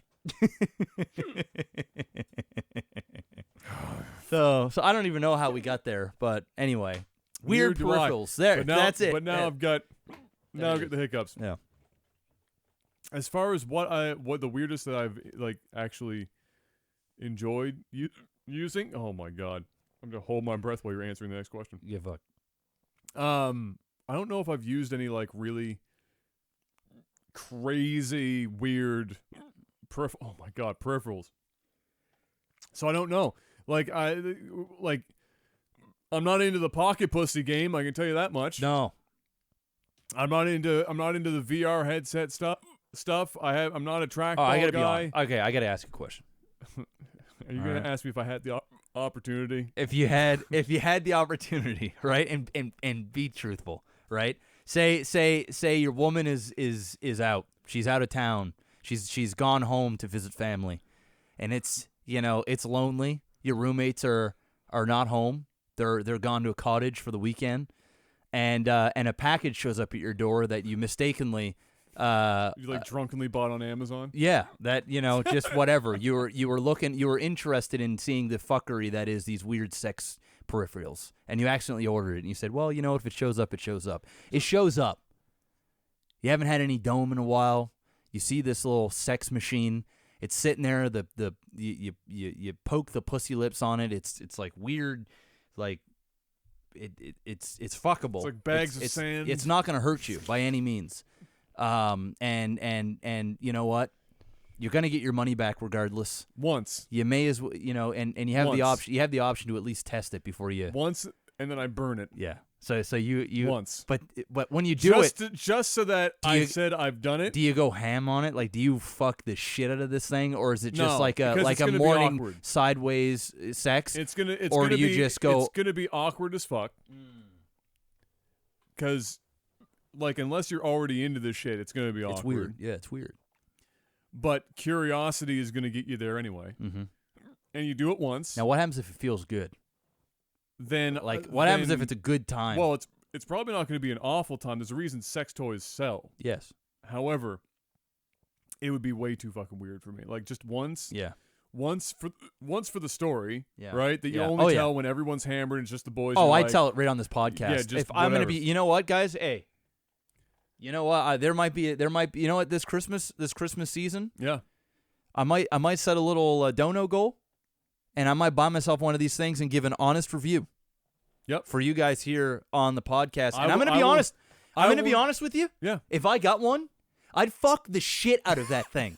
And I wouldn't do it off. Like, I do it the one time, but that one time that I do it, I'd go balls deep. I wouldn't leave an inch out. You're doing it once, you might as I'm well doing do it once. You might Like, as well I'm do it the fucking whole lighting way. candles. I've got music on in the background. It's weeboo music. I'm fucking, I'm balls deep. You got brain power in the background. Yeah, and I'm filling it up.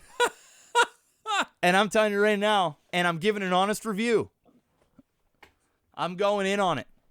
I mean, why not? You're going to do it once, Gonna do it once. Why not, right? then you go for it. And then you have a story, and then you never do it again. Never again. But if you ever have a chance to see, like they're not obviously naked and doing the shit, No. but if you ever see it, like there's these fully clothed Asian dudes at a gaming, like some sort of like peripheral conference. They're sitting there with a VR headset on. They're like lean back in their fat positions in the chair, and there's a bunch of other dressed in suit Asian dude standing around watching this dude fucking anime chick, and it's the most surreal shit. Like you just, like you're trying to comprehend what you're seeing, because think about it, you're literally watching some dude test out a thing where he's fucking an anime chick in a room full of like they're all weebs, right? They're all what? It's so fun. Like, but think about that. They're all weeaboos. If you walk in on a dude like what the fuck? Can you imagine? I'd be like, if I walked in and you were banging one of those machine guns, what the fuck, Adam? The fuck? That's what I'd say, and I'd run. Well, I wouldn't blame you. And then the next day I'd be like, so how was it?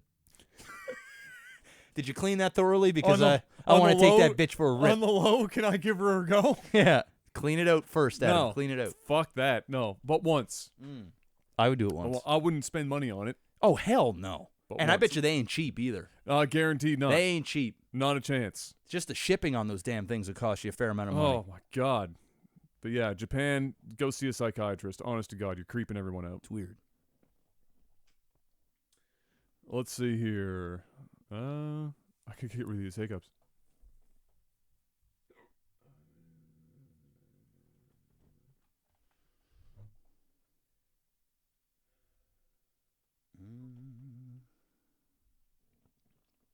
Here you go. Same guy even.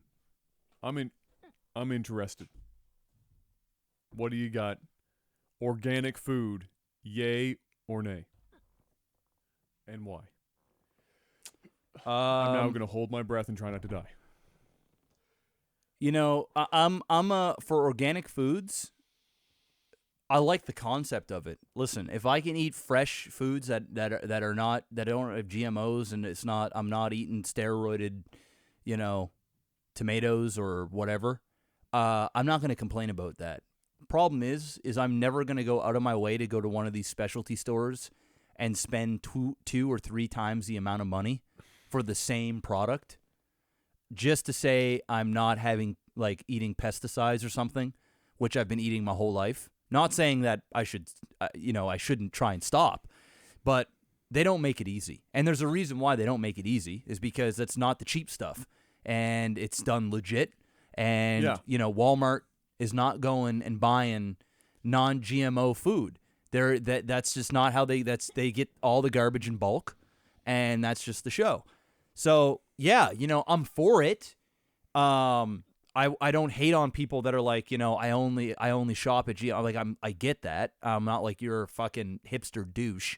It's like it's your health, and if you're okay with spending the money and standing in line at a store that has 2 cash registers and a lineup of a bunch of people with man buns, and you don't mind sitting there for fucking 3 hours to go and get fresh this, and knowing that damn well you're gonna have to be back in 3 days to go and get another order because the shit's only gonna stay fresh for so long. And chances are you're buying it to fucking order. Like, you're buying it to cook the same night most of the time. It's not, then by all means go for it. But for me, no. I don't have the energy, the time, and I don't really care all that much. I don't care enough.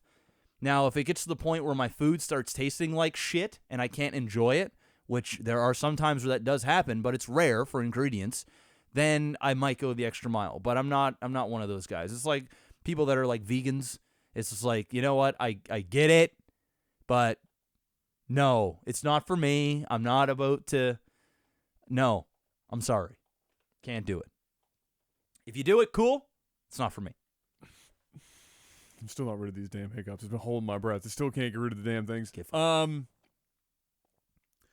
Here's my take on, GMO stuff I'm not particularly concerned about, because these hiccups could drive me crazy. Because humans have been altering, not like in a lab type shit, but we've been altering how food has grown and hybriding them. Speeding the process, making them bigger and stronger. We've been doing that for a while, making them work in environments where they wouldn't work before, making them more resilient to certain insects and whatnot, or maybe that those insects don't want anything to do with them. Like, I'm not super concerned about that. Stuff like pesticides and chemicals and what they use to keep foods fresher, longer, things like that. That's the stuff that if I was going to be picky about, that's it. That's the stuff. Yeah. It's not necessarily, the modification of the food to begin with. So when it comes to organic foods, depending on the standard applied to make it, to make whether or not it is considered organic, it can be a benefit. I mean, like, for example,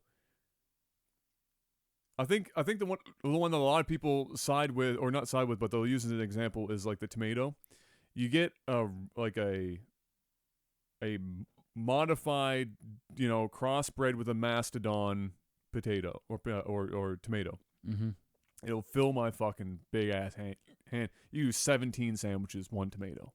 Okay, and it looks red on the outside. You cut it open, and the shit's whiter than me. All right, It's white, and there's no flavor, zero flavor, for a number of reasons. One, because it's the size of my hand. Two, it hasn't been vine ripened long enough, and they've bred it to look red, so you want to buy the shit. But it tastes like shit, and it just nutritionally not all that hot. No. And then you take some shit that is vine ripened and it is grown and is not loaded with a bunch of shit, whatever the fuck. Whether or not it's better for you, fuck it. It tastes better, motherfucker. It's a tomato. Yeah. I don't even think people know what a tomato tastes like anymore. They probably don't. Like, they have an idea of what they think a tomato tastes like, and then they taste a real one, and they're like, what the fuck is this Like, it's thing? too sweet. Fuck. It's so much Actual flavor. taste? But yeah, Turn down the taste meter. That's my thing. It's not the GMO stuff. It's how we're preserving foods that I'm more concerned about. It's not the most regulated thing in the friggin' world. Box cereals are getting pretty good, with that, or getting by with certain additives, DHT in the bags or the boxes to make its shelf life longer. As if cereal has ever needed to last like 9 months to a year. Yeah. You buy a box of cereal, the shit's gone in like a week. Yeah. Tops. Yeah. So, and it hasn't been tested thoroughly. They're saying that certain amounts of DHT is actually cancerous, but they're not really sure what the levels are yet. And so some cereal boxes and bags are using it and some aren't, and it's just all over the place. That's the stuff I get more concerned about. I don't give a fuck. If you could crossbreed corn till the cows come home, I don't give a fuck. It's what you're putting on the corn afterwards that's, Yes. making it so I can put it in my fridge, and That's that right. corn is good for the next 9 years. Yes. That's what I'm concerned about. Yeah. I don't go and buy a bunch of organic food outright. I don't go to like No. some specialty Pete's for teeth butcher or something, or right? whatever. Like, because Yeah. again, it is also very expensive. I'm just careful of the things for food for me. Where did it come from?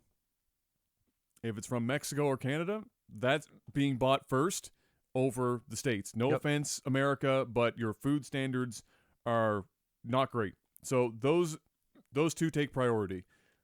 After that, is organic available, and is it something that I'm going to eat in a short enough period of time, because organic usually goes bad faster. Well, yeah. If that's the case, and it's like, if it's a couple bucks more, fuck it, whatever. Yeah, it's not a big If deal. it's twice the price, no, obviously not. That's stupid. And that's as far as I take it. Cool. That's it. I'm not in it. Yeah, I'm stuttering up. These hiccups are bad. Jeff Well, got me with that shit. Now I can't get rid of them. We'll just do one more. Okay. Let's see what we got here. Make it a good one.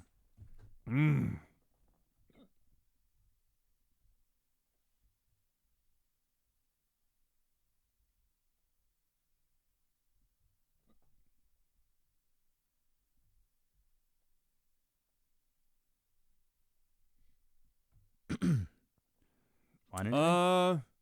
Yeah, I was just reading what was left to see what was the best one.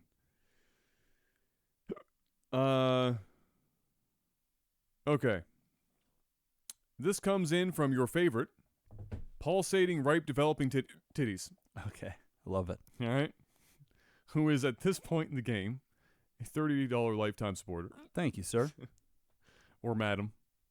We don't know. Whatever. I'm going to assume your gender. From a financial return on investment perspective, which company do you think will be the next Apple, Amazon, or Netflix? The kind of company where $10,000 invested today could be $1 million in 5 to 10 years. Disclaimer: we understand this is not financial advice. Well, I mean, it's hard to. It's anyone's guess. Really. It's hard to pick because, and if I had to choose out of any company to put money into in terms of stock that could potentially grow for me, I would be putting it into Amazon just because Amazon is so big. They're still doing so much more.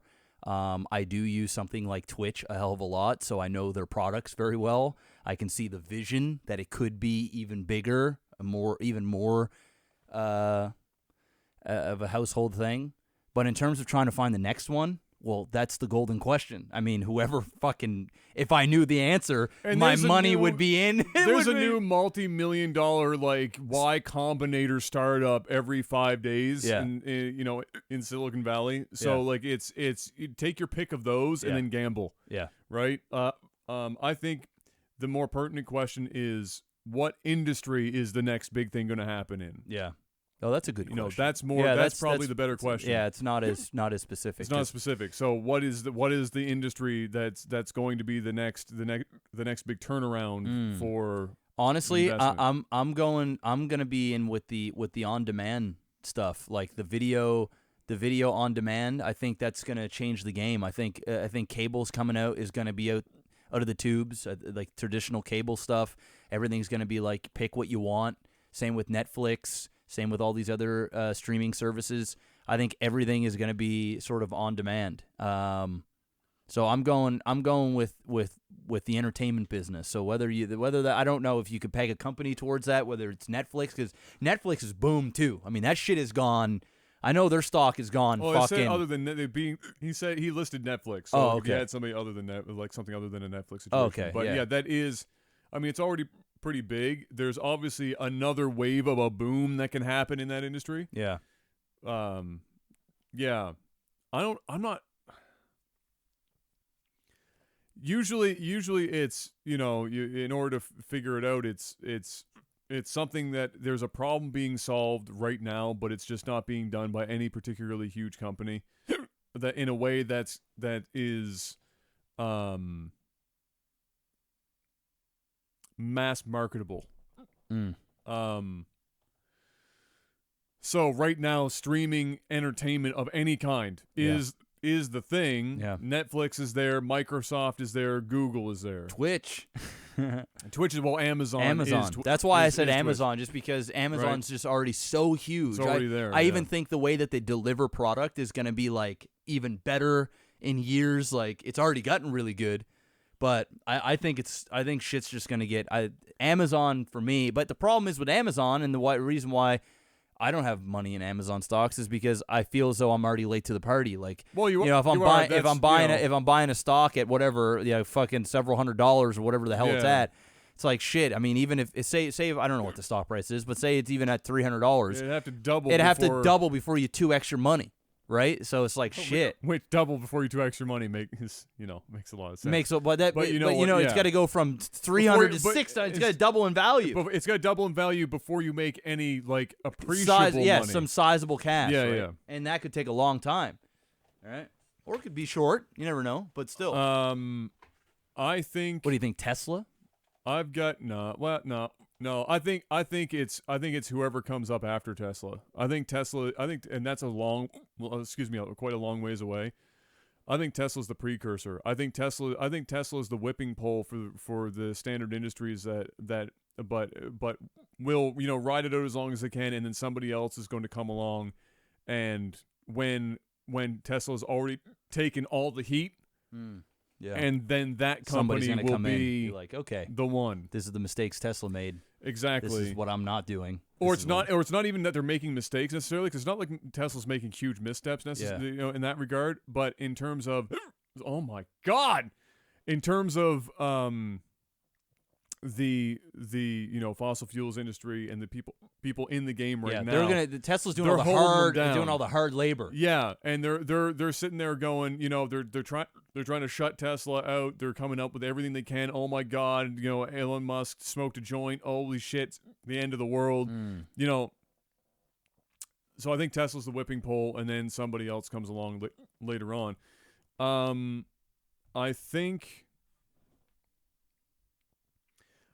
it's whoever makes internet ubiquitous or mass or available anywhere.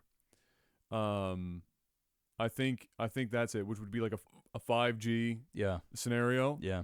I think whoever does that and then doesn't gouge the fuck out of people that's who you want to watch. Now, the question is that the odds are it's already a standing telecommunications company that's going to likely be the one that does it, but maybe somebody else does. But I would say that's one of them.